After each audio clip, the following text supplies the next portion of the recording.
Hello and welcome to this edition of Jamaica Magazine. I'm your host, Adrian Atkinson. Summer is right around the corner. The days are getting hotter, the school year is winding down, and many of us are making big plans for the months ahead. But while getting ready for all that sunshine, we also need to stay informed and prepared. Coming up on today's show, the official launch of the Refrigerant Recovery, Recycling and Reclamation Centers at the Heart NSTA Trust. There's lots more ahead, so stay with us. We've got stories you won't want to miss.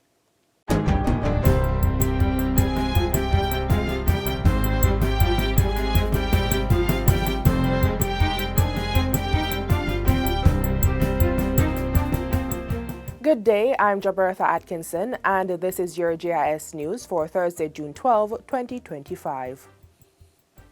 Prime Minister Dr. Andrew Holness has announced plans for a special program that will ensure the proper names and addresses for roads across the country. We're going to have another program to ensure that all the roads are properly named, because if you look on one map, one road is spelled another way, you go to another map, it's spelled another way, and that all the addresses are properly unified.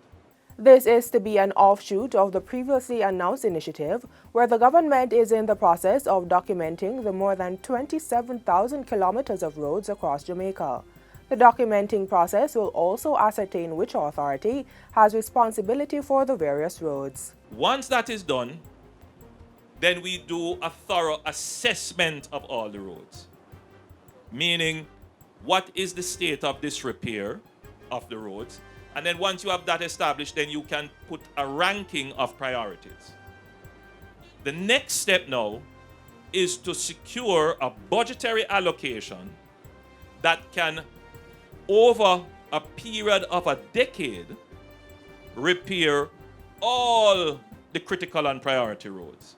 The Prime Minister was speaking on Tuesday at the ribbon-cutting ceremony for the Martin Gully Drainage Improvement Project in Old Harbour, St. Catherine. Jamaica's public healthcare system will benefit from the addition of 27 new operating theatres within the next 2.5 years. While delivering his sectoral presentation in Parliament on Tuesday, Portfolio Minister Dr. Christopher Tufton said these would add to the operating capacity of 10 hospitals across the country. The build-out for these additional operating theatres is at various stages, with some already completed and more to come over the next few years. That's a 37% increase in new operating theatres over the next 2 years. Cornwall Regional Hospital will have 11 new operating theatres. Spanish Town Hospital, which has 2, will have 5. St. Anne's Bay, 1 additional. Maypen, 1 additional. Western Child and Adolescent, 4.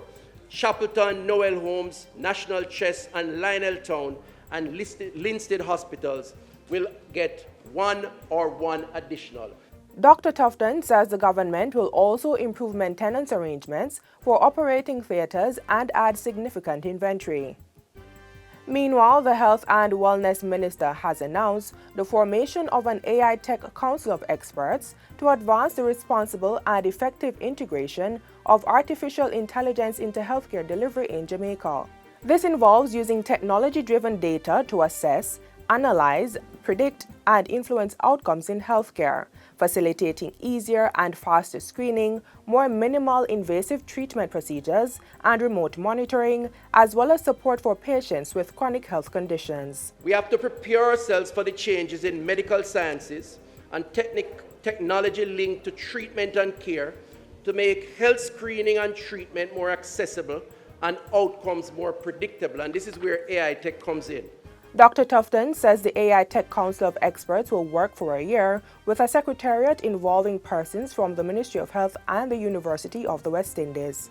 The council will be chaired by Dr. Rubin Pillay, Professor and Assistant Dean of the School of Medicine and Health Innovations at the University of Alabama in the United States. The work of the council is to be financed in the first instance by the National Health Fund at a cost of $30 million for the 12-month period. It will be tasked with conducting the necessary applied research and coordination to generate a report that aligns with the country's 10-year strategic plan to integrate AI in health services delivery. People found guilty of tampering with Jamaica's telecommunications infrastructure could soon face much stiffer penalties.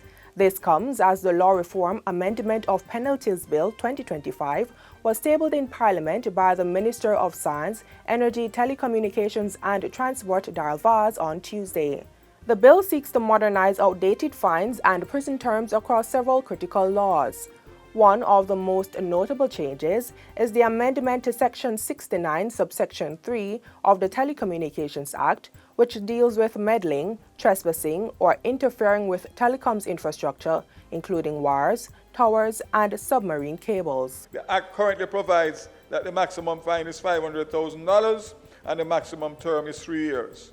Under this bill, the section is deleted and amended to provide that a person who commits an offense under this section shall be liable on summary conviction before a parish court to a fine not exceeding $3 million or to imprisonment of a term not exceeding 3 years. A fine not exceeding $5 million or imprisonment for a term not exceeding 5 years in the case of a subsequent offense. On conviction before a circuit court, to a fine or to imprisonment for a term not exceeding 15 years. Under Section 4 of the Emergency Lighting Control Act, the fine for failing to comply with mandatory regulations has increased from $200 to $2 million, with the added possibility of up to 2 years imprisonment. Anyone who violates summons or obligations under the National Commission on Science and Technology Act can now face up to 2 years in prison, increased from 6 months, and fines of up to $500,000. While under Section 7 of the Petroleum Oil Fuel Landing Storage Act, individuals found dealing in or selling retail petroleum without a license could face fines up to $5 million or imprisonment for up to 5 years upon summary conviction in a parish court. In a major boost to Jamaica's public transportation network, 70 new buses will be deployed to the Spanish Town Depot by September as part of the ongoing expansion of the Jamaica Urban Transit Company JUTC fleet. Of that number, the CNG buses are set to arrive on June 16. 2 weeks later, the 30 coach buses that are coming to enhance the JUTC. In 2 years as minister, we have imported and put on the road 270 new buses at no expense, no loan. And now, for the first time in decades, we have more new buses in the JUTC than we had, than old buses. So we are looking at a transformation. Transport Minister Darrell Vaz was speaking in Parliament on Tuesday. To support the new fleet, the government has partnered with InterEnergy Group to build a new CNG plant. Work has started, they are aware, and I'm hoping, with fingers crossed and prayers, that we can commission that plant in August at latest. So you can rest assured that come September morning, we will have 2 depots, and depending on what happens in the future, we may have a third at Rockfort. And finally, the Ministry of Education is calling for qualified teachers to apply as markers for the electronic evaluation of the 2025 Grade 5 Primary Exit Profile PEP assessment. Applicants must be trained teachers with at least 3 years of experience, currently teaching grades 4 to 6. Markers will work in teams to assess open-ended responses in language arts, mathematics, social studies, or science, using established rubrics to ensure consistent and accurate scoring. A strong understanding of the national standards curriculum is required, and preference will be given to applicants who have completed the ministry's assessment training workshops. Marking will take place from July 15 to 31, 2025, across 5 e-marking sessions using the Google Chrome browser. Applicants must have access to reliable internet connection and a functioning laptop or desktop computer. The deadline for applications is June 22, 2025. Interested teachers are urged to contact the Exam and Assessment Administration Services branch at 876-948-9254 or email classroom.assessment@moey.gov.jm. And that's it for JIS News today. I'm Jabertha Atkinson. Thanks for watching.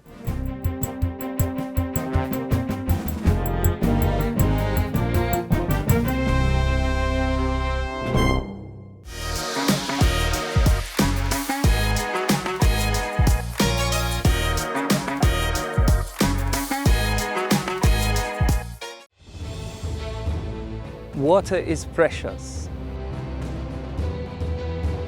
So we encourage everyone to practice the 4 R's of water conservation. Always remember to reduce your use of water wherever possible.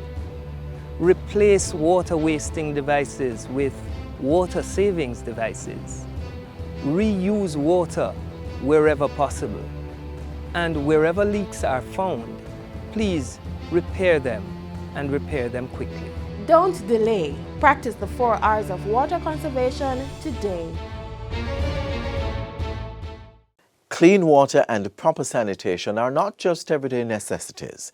They're critical to national development. This next story breaks down the government's budgetary plans to upgrade water and sewerage infrastructure across the island and what it means for communities moving forward.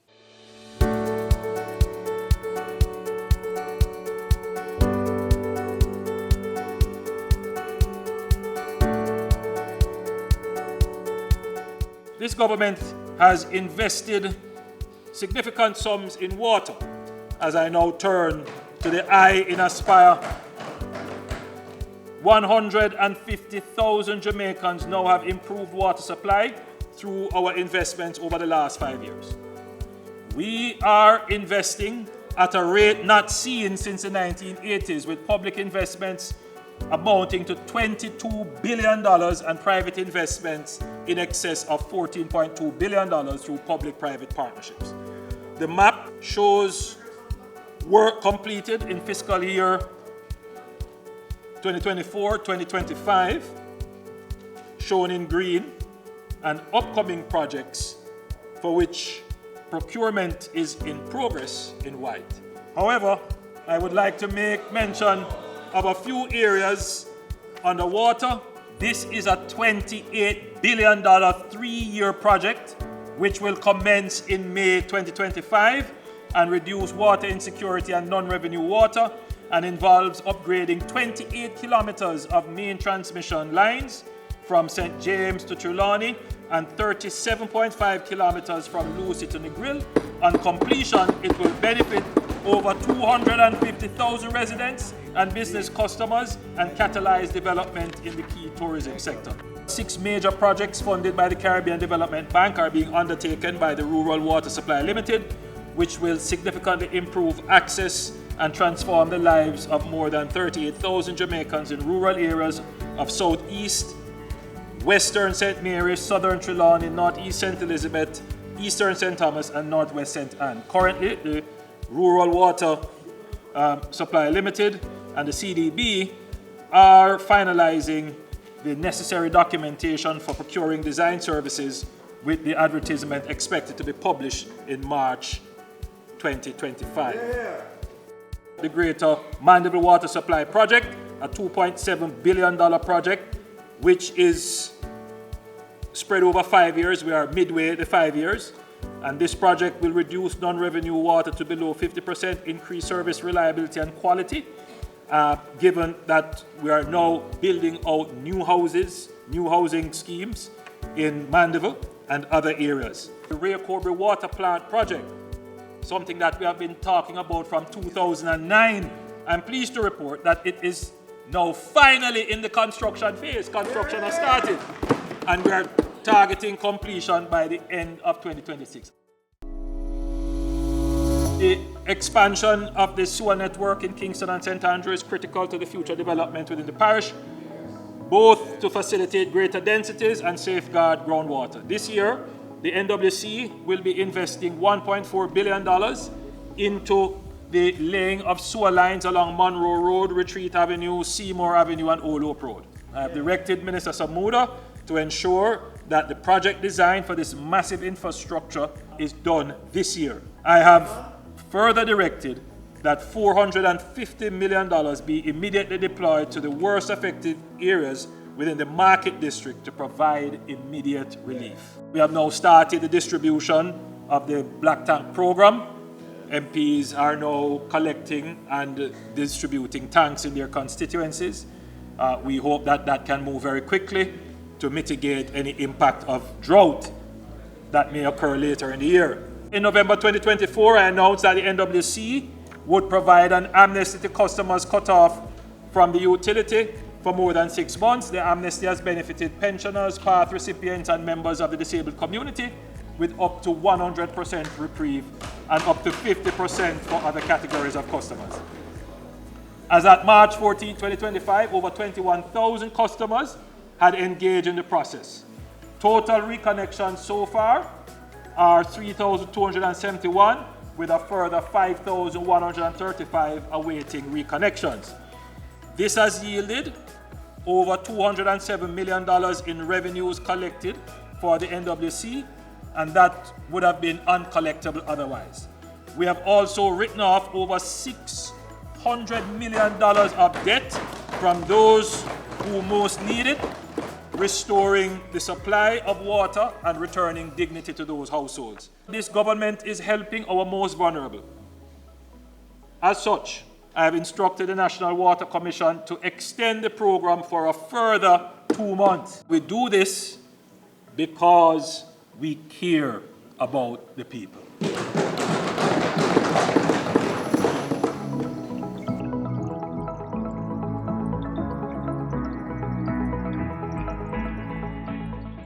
In 2023, many of you told us how pleasantly surprised you were with our first Transformations Expo. Be prepared to be amazed at Transformations Expo 2.0, People, Quality and Technology, coming from 2 locations at the National Arena in Kingston and simultaneously at the Montego Bay Community College from Thursday, June 19 to Sunday, June 22. Bring your friends, bring your family. I'm looking forward to meeting you. Going green just got a boost. NEPA's stepping up, kicking out ozone-harming substances from our cooling and foam industries. The official launch of the Refrigerant Recovery, Recycling and Reclamation Centers at the Heart and Estate Trust marks a major step forward in protecting our environment and training the next generation of climate-conscious technicians.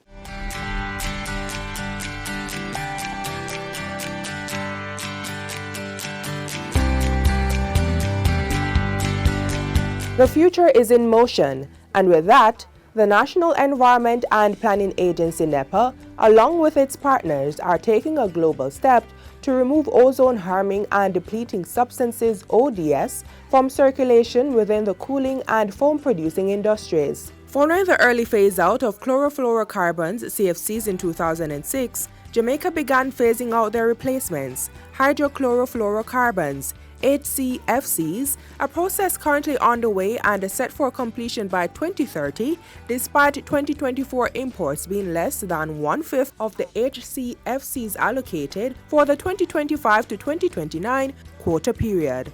The need for the discontinued use of such compounds calls for companies within the sector and, by extension, young trainees attending universities and the Heart NSTA Trust to get training under the Hydrochlorofluorocarbons Phase-Out Management Plan HPMP program. We encourage all the entities in Jamaica that involve in refrigeration and air conditioning to get their people trained in the area. As a female in this industry, I really hope I can inspire more females to take on the role, because, come on, it takes more than just one person to get this done. We have done well as a country. We have done well as technicians in terms of upgrading our skills to just meet the Jamaica target.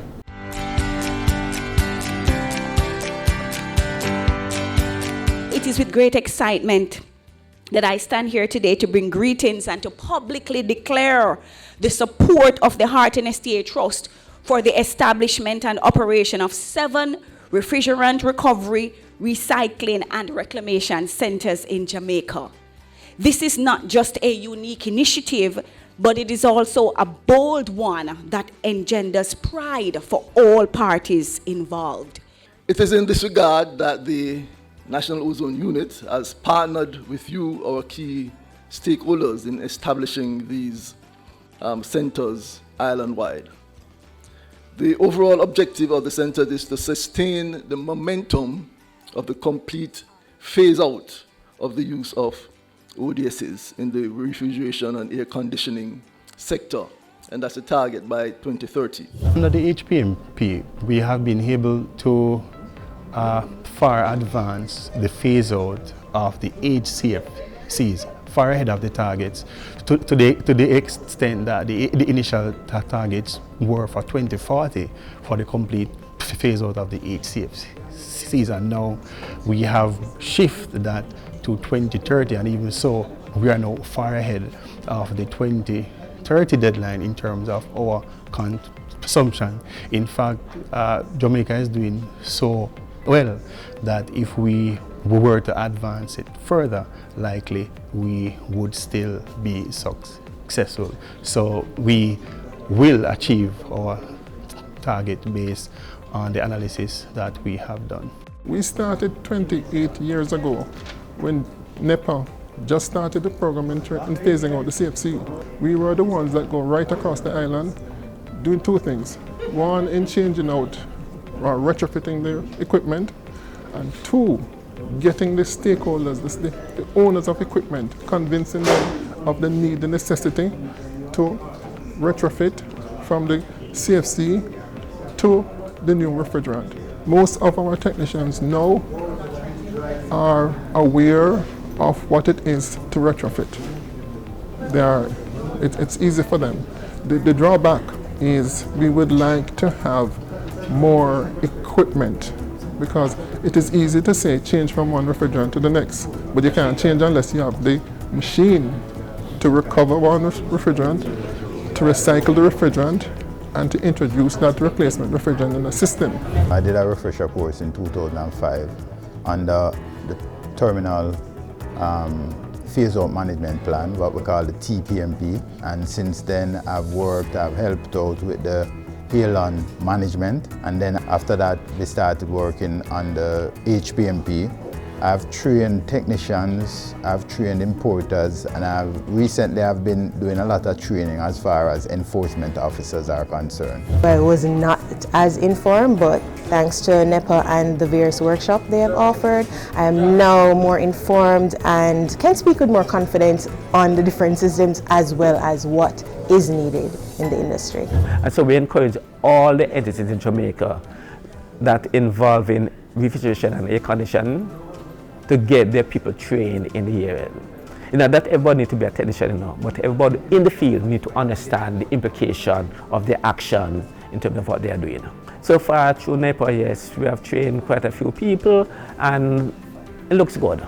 Over 193 technicians and more than 230 enforcement officers trained with select government offices in the hydrochlorofluorocarbon phase-out management plan HPMP program, all in a bid to protect our ozone layer and our planet.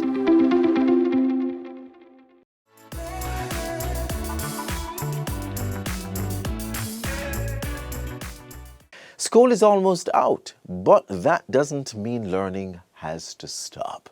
In our final feature, we explore how families can help children stay engaged over the summer break and avoid what's known as the summer slide.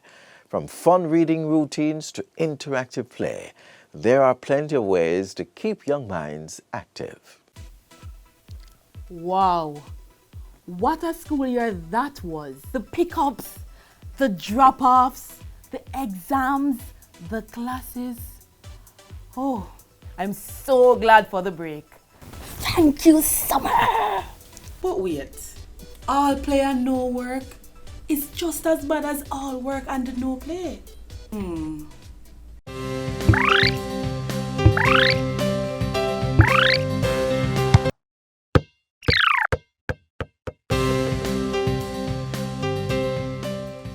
Studies suggests that mathematics and reading suffer significantly during the long summer months when students are away from the classroom. We don't want our children to suffer from summer learning loss. We want to help them maintain their academic development and possibly learn new skills over the summer break. Here are some workable ways to prevent the summer slide. Summer school and camps are sure ways of keeping your child active during the break from school. Not only are they educational and recreational, they may also help grow your child's interest in a particular area. As parents, we should take the time to read, write, and spell with our children. That way, their minds are constantly engaged. For older children, have them write reports on the interesting books they've read. And with that, your children will be ahead of the class when they're asked to write an essay about their summer holiday. What's more, all the parish libraries have a summer program that your children can be part of. In addition to reading sessions, the library offers embroidery, art and craft, performing arts, games, tablet tutorials, and computer training. Math is all around us, so there's no reason for the learning to stop when classes end. On the road, you and your child can take turns making up math problems and answering them. At home, cooking and baking can help with measurement and fractions. You can create summer jobs for your child with house chores that you pay for in cash or kind. Children can also take up gardening. Items on the grocery list can be added, subtracted, and multiplied. Games are also a good source of incorporating math into your child's routine during the summer months. You could try football, cricket, hopscotch, card games, and dominoes. And not only do games keep our children's brains sharp, being physically active reduces their risk of becoming obese.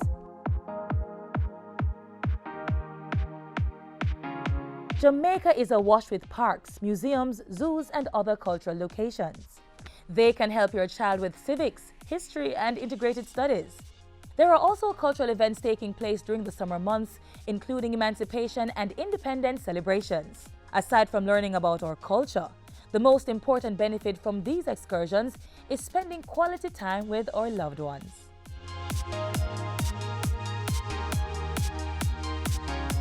For children going to a new school or a new grade, introduce them to their new books. Have them read stories and practice math problems. Parents can also make flashcards with their children and by so doing, revise all that they've learned over the weeks. Children may explore their creative side by making a movie on a smartphone or tablet.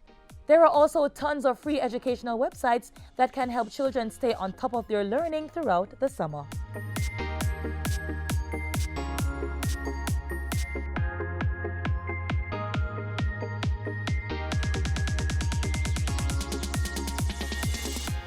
When I try these, my children will definitely be ahead of the curve.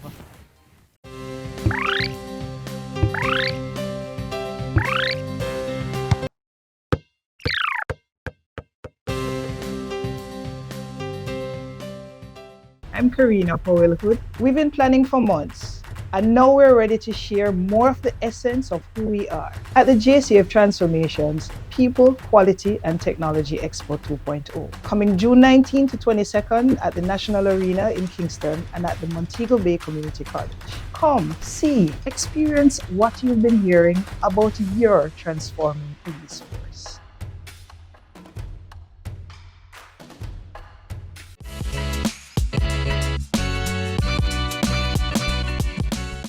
And that brings us to the end of today's edition of Jamaica Magazine. Thank you so much for spending your time with us today. Be sure to join us again tomorrow for more stories that inform, inspire, and of course, empower. Visit our website in the meantime at gis.gov.jm or connect with us on social media. On behalf of the entire team at the GIS, I'm Adrian Atkinson. Stay safe and do take care.